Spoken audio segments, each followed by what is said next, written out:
کہ لگ بھگ آدھی صدی مجھے ہو گئی شاعری کی محفل میں شرکت کرتے رہتے اور انتہائی دنیا کا سفر کیا، لیکن ان علاقوں کا مجھے بہت کم طور طریقوں سے واقف ہوں۔ مجھے کسی نے بتایا بھی کہ ایک سیوان شہر میں کوئی 15-20 برس پہلے ایک مرتبہ شاہ مجید صاحب نے مجھے شاید بلایا تھا، وہ یہاں میں آیا تھا۔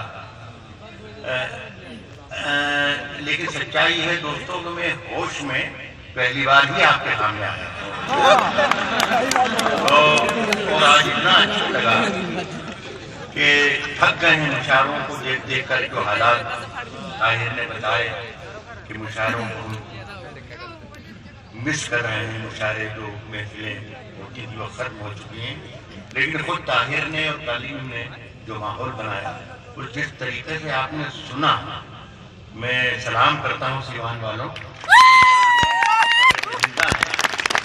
اردو کبھی ختم نہیں ہوگی، مشاعرے کبھی ختم نہیں ہوگی۔ میں نے بہت کچھ مشاعروں کی ترکیبیں مجھ سے زیادہ ہندوستان اور پاکستان میں کوئی نہیں لینا چاہتا، لیکن جو ماحول دونوں شاعر دوستوں نے میرے بنایا ہے، یہاں آپ کے ساتھ بےایمانی کرنے کو ذرا بھی جی نہیں چاہتا۔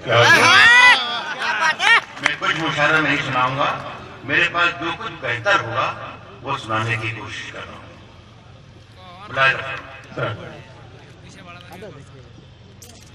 عرض کرتا ہوں کہ رات کی دھڑکن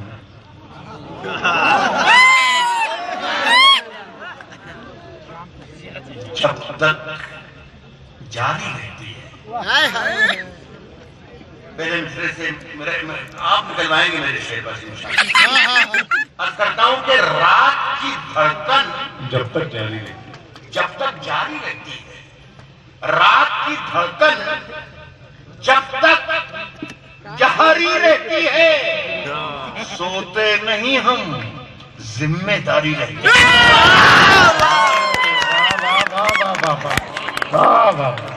رات کی دھڑکن جب تک جاری رہتی ہے، سوتے نہیں ہم، ذمہ داری رہتی ہے۔